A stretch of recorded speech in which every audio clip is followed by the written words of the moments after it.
My name is professor Farooq Ahmad Aga. मैं कांग्रेस में वैसे तो जनरल सेक्रेटरी हूँ। तो जो सवाल आपने बजा फरमाया कि हम क्यों दिल्ली जा रहे हैं 4 तारीख को, ये इसलिए जा रहे हैं कि जो दीमक सी लगी है हमारी पार्टी में, कांग्रेस पार्टी में, जब से करा साहब ने सदारत संभाली, ये बिखर रही है। क्योंकि उसका एटीट्यूड जो है वो ऐसा है कि उसने पार्टी को कई हिस्सों में बाइफरफिकेट किया। क्योंकि उसने हमेशा जो सीनियर लेवल वर्कर्स हैं, जो उनकी कुर्बानियां हैं, जो उनकी कारकर्दगी है, उसको उसने नज़रअंदाज किया। और उस नज़रअंदाजी की वजह से जो वो खुद फैसले ले रहा है, जो कॉन्स्टिट्यूशन के खिलाफ हैं, जो कांग्रेस का कॉन्स्टिट्यूशन है जो उसके खिलाफ हैं, उस चीज़ को बचाने के लिए हम दिल्ली जा रहे हैं। हम प्रोटेस्ट कर रहे हैं। हम जो दिल्ली में एआईसीसी के ज़ोमा हैं उनसे मिलने जा रहे हैं। हम उनको स्टेट का सारी पोजीशन स्टेट की हम उनको बताएंगे, ताकि कांग्रेस जो है ये अल-सर नौ फिर जिंदा हो जाए और इसमें इस किस्म की शिद्दत ना हो कि ये बिखर जाए या इसमें वो रब्त ना रहे। क्योंकि जो इलेक्शंस पिछली बार हुए हैं, इनमें क्या हुआ, मैंडेट इसमें कैसे मैंडेट दिए गए, किन महरिकात पे दिए गए, नतीजा जो है लोगों ने वो एक्सेप्ट नहीं किया। क्योंकि जो लोग चाहते थे उसके हिसाब से मैंडेट्स नहीं मिले, जिसकी वजह से हमें हार का सामना करना पड़ा।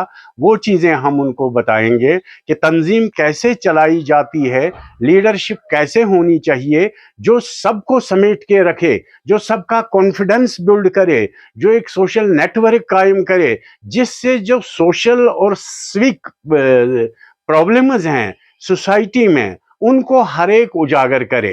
लेकिन जब हम अपने अपने लोगों की ही टांगे निकालने में लगेंगे, नीचा दिखाने लगेंगे। देखिए, कोई आता है, ही इज अडॉप्टेड, मतलब वो डिफरेंट पार्टी से आए हैं, बहुत सी पार्टियों से उसने, बहुत से पार्टियों के साथ वो मुंसलिक थे, चाहे वो अवामी नेशनल कॉन्फ्रेंस हो, चाहे वो नेशनल कॉन्फ्रेंस हो, चाहे वो पीडीपी हो, और अब वो कांग्रेस में आए हैं। मगर कांग्रेस का अपना एक नस्बुलैन है, कांग्रेस का अपना एक कॉन्स्टिट्यूशन है, जिस कॉन्स्टिट्यूशन के तहत उसको चलना है। और वो ऐसी हरकतें करता है जैसे जिससे पार्टी पे बुरा प्रभाव पड़ता है और पार्टी बिखरती जा रही है और नतीजतन हम इलेक्शंस जो हैं वो हारते जा रहे हैं।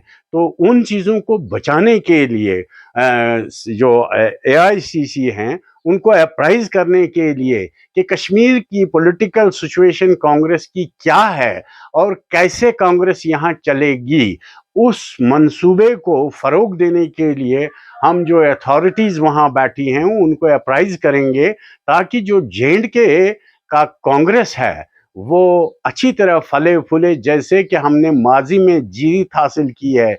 चाहे हम इंडिपेंडेंट थे, चाहे हम कोलिशन में थे, तो कांग्रेस का हाथ हमेशा सरकार में था।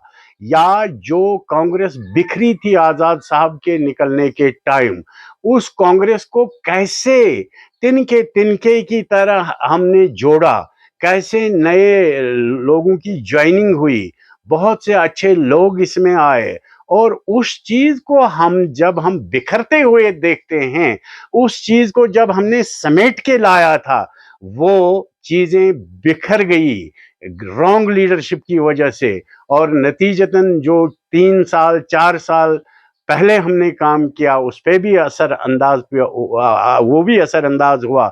और जो हमारे बुनियादी वर्कर्स हैं उनका जो कॉन्फिडेंस लेवल है वो गिरता जा रहा है इस वजह से। क्योंकि कांग्रेस एक महदूद एक इलाके की पार्टी नहीं है, या इसमें दूसरे पार्टीज का नस्बुलैन फिट नहीं हो सकता है।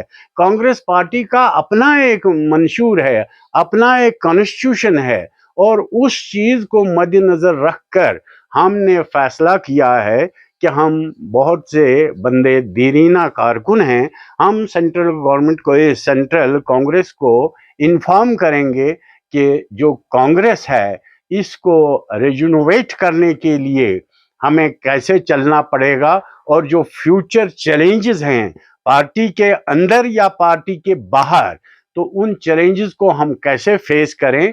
तो इसलिए हम दिल्ली जा रहे हैं, जो भी डिस्ट्रिक्ट प्रेसिडेंट्स हैं हमारे या जो भी सीनियर लीडर्स हैं, वो वहाँ के सीनियर लीडर्स से मिलेंगे ताकि जो पार्टी है इसको एक नई रूह फूंक दी जाए और हम ग्राउंड में अच्छी तरह काम करें और आइंदा इलेक्शन के लिए अच्छी तरह से हम तैयारियां करें और अच्छे लोगों को मैंडेट मिले ताकि वो लोगों की सेवा करें।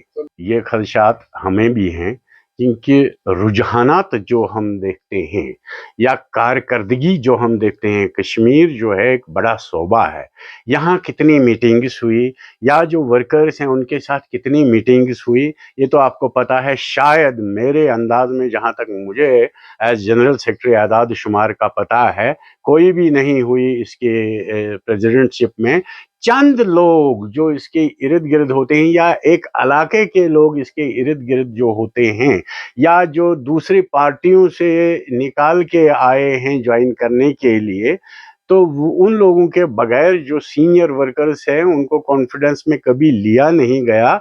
और इस चीज़ से या जो रुझानात उसके हैं कि जम्मू की तरफ उसका अटेंशन क्या है, कश्मीर की तरफ उसका अटेंशन क्या है, यहाँ जो इलाकाई मसाइल हैं उनको उजागर नहीं किया जा रहा है, तो अपनी पॉलिसीज़ को फ़रोग देने के लिए जो एक्शंस हम देख रहे हैं उससे हमें भी खदशात हैं।